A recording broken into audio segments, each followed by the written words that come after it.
क्या उस गठबंधन का जो अगला विधानसभा या लोकसभा का चुनाव होना है 2024 में, भारतीय जनता पार्टी और जननायक जनता पार्टी अलग अलग लड़ेंगे? क्या इन दोनों पार्टियों का गठबंधन नहीं रहेगा?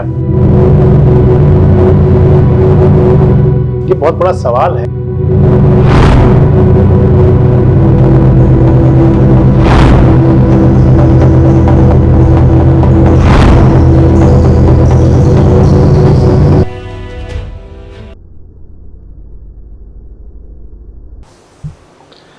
नमस्कार, मैं संजय मग्गू और देश रोजाना के YouTube चैनल पर आपका स्वागत है।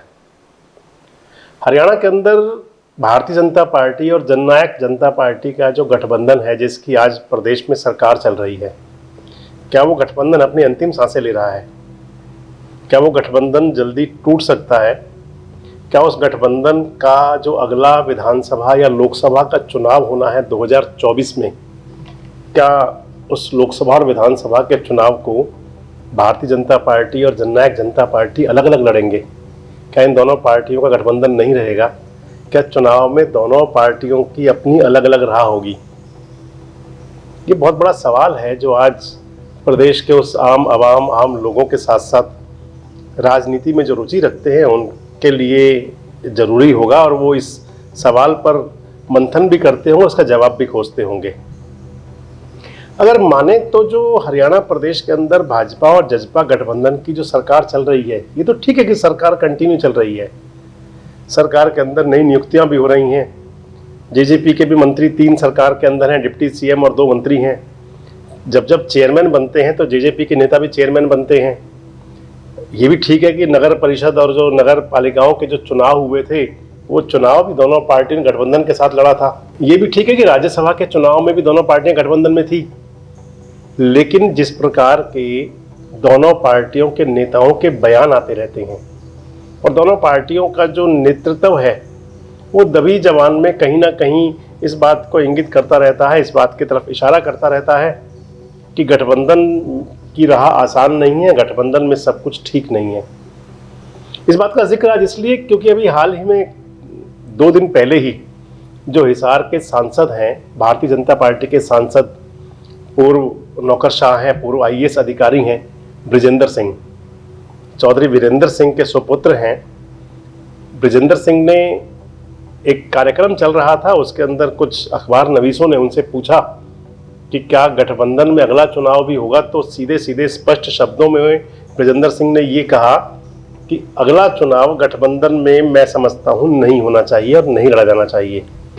बृजेंद्र सिंह ने कहा कि 10 साल हो गए हैं भाजपा को प्रदेश के अंदर और देश के अंदर सरकार चलाते हुए, 2 टर्म की हमारी सरकार है, इसलिए हमें अपने दम पर बड़ी मजबूती के साथ चुनाव लड़ना चाहिए। तो ये तो बात हुई सांसद महोदय की, बृजेंद्र सिंह जी की। इससे कुछ दिन पूर्व ही उनके जो पिता हैं, प्रदेश के बड़े खांटी नेता हैं चौधरी वीरेंद्र सिंह, उन्होंने भी अपने संबोधन में, अपने उद्बोधन में और अपने कई कार्यक्रमों में कहा कि भाजपा और जजपा के गठबंधन के कोई मायने नहीं है, गठबंधन नहीं रहना चाहिए। हालांकि हम ये भी मान सकते हैं कि अपनी टीस भी हो सकती है उनकी। आपको ध्यान होगा कि उचाना से विधायक हैं दुष्यंत चौटाला, और दुष्यंत चौटाला ने, जो सांसद हैं बृजेंद्र सिंह, उनकी माता है और चौधरी वीरेंद्र सिंह की धर्मपत्नी हैं, प्रेमलता जी को चुनाव में हराया था। और जब चुनाव हारने वाली जो टीस होती है ना दोस्तों, ये पूरे 5 साल रहा करती है, और 5 साल भी कम है, कई बार तो ये बहुत लंबी चला करती है। क्योंकि राजनीति के अंदर सबसे जो महत्वपूर्ण चीज़ है वो चुनाव जीतना और चुनाव हारना ही हुआ करता है। जो लोग चुनाव हराया करते हैं ना, वो कहीं दिल में रह जाते हैं, कहीं दिमाग में रह जाते हैं, और वो दिल और दिमाग से निकलते नहीं। तो इसलिए हम कह सकते हैं कि शायद ये जो चौधरी वीरेंद्र सिंह का और उनके सुपुत्र सांसद बृजेंद्र सिंह का जो ये बयान आ रहा है कि गठबंधन नहीं रहना चाहिए, गठबंधन में चुनाव नहीं लड़ा जाना चाहिए, उनकी पर्सनल बात भी हो सकती है। लेकिन दोनों पार्टियों के जो कार्यकर्ता हैं, भाजपा और जजपा के, ये कार्यकर्ता भी कहीं ना कहीं दबी जबान में इस बात को कहते रहते हैं, दोनों पार्टियों के नेता भी कहते रहते हैं। अब इससे अलग चलें तो पिछले दिनों डॉक्टर अजय सिंह चौटाला, जो जननायक जनता पार्टी के कर्ता धर्ता हैं, जननायक जनता पार्टी के संस्थापक हैं, सुप्रीमो हैं, वे जो अपने लाडले दिग्विजय चौटाला के शादी का आमंत्रण देने के लिए, निमंत्रण देने के लिए प्रदेश के लगभग सभी जिलों में गए थे। अपने पुत्र की शादी का जो निमंत्रण दिया उन्होंने, उस दौरान उनकी वो टीस भी सामने आई। उन्होंने ये भी कहा कि क्योंकि गठबंधन की सरकार है, अजय सिंह चौटाला ने कहा कि गठबंधन की सरकार में हम काम कर रहे हैं और कई बार मनचाहे फैसले नहीं हो पाते। मनचाहे फैसले तो छोड़ो, उन्होंने तो ये भी कहा कि कई बार वो सब काम नहीं हो पाते जिनको वो चाहते हैं। गठबंधन की कुछ मजबूरियां हुआ करती हैं। आगे बढ़ने से पहले आपको बताएं, हालांकि सभी लोग वाकिफ हैं कि गठबंधन किन परिस्थितियों में हुआ था। 2018 का जो विधानसभा चुनाव था, भारतीय जनता पार्टी और जननायक जनता पार्टी दोनों आमने सामने लड़ी थी। उस पूरे चुनाव के दौरान जो भारतीय जनता पार्टी नेतृत्व, चाहे वो मोदी जी हो और चाहे भाजपा, पूरी हमेशा कहती रही है कि परिवारवादी राजनीति से किनारा किया जाना चाहिए। मोदी जी तो आज भी अपने हर भाषण में जो परिवारवाद की राजनीति करते हैं उनको घोर परिवारवादी कह करके, चाहे वो कांग्रेस के लोग हों, चाहे लालू यादव परिवार हो, चाहे चौटाला परिवार हो, सबको घेरते भी रहे हैं। और दूसरी तरफ दुष्यंत चौटाला अपने भाषणों में 2018 में कहा करते थे कि भाजपा को यमुना पार कर दो। लेकिन हालात ऐसे बने कि भाजपा को चुनाव में बहुमत नहीं मिला। 40 सीटों पर सिमट गई। 75 पार का नारा तो था, लेकिन सीटें मात्र 40 रह गई। सरकार बनाने के लिए 46 विधायक चाहिए थे। 10 विधायक जननायक जनता पार्टी के आ गए, जो अपने आप में करिश्मा भी था। और माना जाना चाहिए कि जननायक जनता पार्टी का बहुत अच्छा जनता के प्रति जो जनता में रिस्पॉन्स था जजपा का, वो 2018 के चुनाव में उसे बहुत अच्छा और उनका प्रदर्शन बहुत बेहतरीन कहा जा सकता है।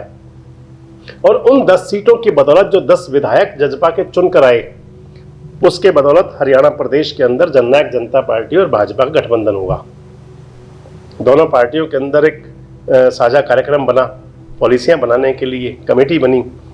लेकिन जो हमेशा हुआ करता है ना, जब सरकारें बनती हैं गठबंधन की, तो दावे तो होते हैं मिनिमम प्रोग्राम तय करने के, लेकिन वो दावे रहते हैं, पूरे कभी नहीं हुआ करते।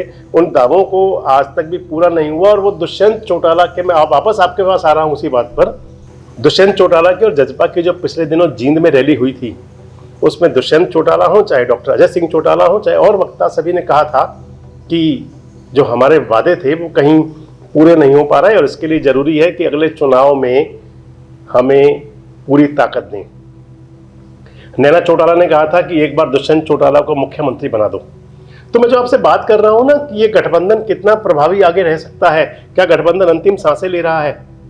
और क्योंकि नेताओं के बयान आ रहे हैं, जजपा के नेताओं के बयान भी कुछ ऐसे इशारे करते हैं कि गठबंधन में सब कुछ ठीक नहीं है। गठबंधन भले ही दिखने में ठीक ठाक लग रहा हो, सरकार ठीक ठाक चल रही हो, लेकिन दिलों में कहीं ना कहीं कोई दरार है, कोई टीस है, कोई कसक बाकी है, जिसको पूरा करने के लिए कोई बड़ी बात नहीं है कि दोनों पार्टी आने वाले चुनाव में अपने अपने बूते पर लड़ें। अब इस बात में कौन सी मजबूरी हो सकती है कि गठबंधन दोबारा रहे। तो देखिए, एक बात तो जरूर है, क्योंकि भारतीय जनता पार्टी जो एनडीए की जो सरकार पूरे देश में है, जिसका नेतृत्व मोदी जी कर रहे हैं, हालांकि भाजपा के पास अपना पूरा बहुमत है, लेकिन जब दूसरे दलों को साथ जोड़ने की बात चलती है ना, तो उसके अंदर भाजपा कहीं पिछड़ गई थी। पुराने साथी छूट गए थे, चाहे अकाली दल बादल हो, चाहे नेशनल कॉन्फ्रेंस हो, कई पार्टियां साथ नहीं हैं, चाहे वो शिवसेना हो। हालांकि शिवसेना के 2 फाड़ हुए, एक फाड़ आज भी भाजपा के पास है, लेकिन भाजपा पर ये तोहमत लगती रही है कि उन राजनीतिक दलों का वजूद कम करने में भाजपा के नेता काम करते हैं जो गठबंधन में साथ होते हैं। ऐसे में हो सकता है कि एक बार पुनः जब 2024 का चुनाव आए तो ये गठबंधन कायम रखा जाए। भाजपा का शीर्ष नेतृत्व है, जजपा का शीर्ष नेतृत्व है, दोनों बैठ करके बातचीत करें। लेकिन जो मैं आपको बता रहा हूं ना कि गठबंधन टूट सकता है, इतनी संभावनाएं उसकी भी हैं। जो मैंने आपको बताया कि किसी मजबूरी में रह भी सकता है, तो भाजपा की मजबूरी तो ये हो सकती है कि जो उनके ऊपर तोहमत लगती है भाजपा के नेताओं पर गठबंधनों को तोड़ने की, गठबंधन के साथियों को कमजोर करने की, उस तोहमत से बचने के लिए भाजपा उस गठबंधन को जारी रखे। और क्योंकि जननायक जनता पार्टी का भी इस समय बहुत बड़ा संगठनात्मक ढांचा पूरे प्रदेश में नहीं है, और ऐसे में जजपा भी चाहेगी कि एक चुनाव और अगर मिलकर लड़ लिया जाए तो कोई बुराई नहीं है। तो इस बातों पर अगर 2 बातें सामने आएंगी जो दोनों मजबूरी वाली बातें हैं, तो संभवतः गठबंधन रह जाए। लेकिन जो दोनों पार्टियों के नेताओं के बयान आ रहे हैं ना, वो तो ये बता रहे हैं कि गठबंधन अंतिम सांसें ले रहा है। अब गठबंधन में चुनाव होगा या दोनों पार्टियां अलग हो जाएंगी। अगर दोनों पार्टियां अलग हो जाएंगी तो ये सरकार चलेगी या बीच में कोई दिक्कत आएगी, कैसा होगा, किस प्रकार का परिणाम आएंगे, भविष्य की राजनीति कैसी होगी, इस पर नजर रखेंगे हम और आपको समय समय पर जानकारी देते रहेंगे। बस हमारे साथ जुड़े रहें, देखते रहें देश रोजाना। नमस्कार, धन्यवाद। हमारे साथ जुड़े रहने के लिए देखते रहिए देश रोजाना का YouTube चैनल। सब्सक्राइब कीजिए, साथ ही देश रोजाना की खबरें सबसे पहले देखने के लिए प्रेस कीजिए बेल आइकन।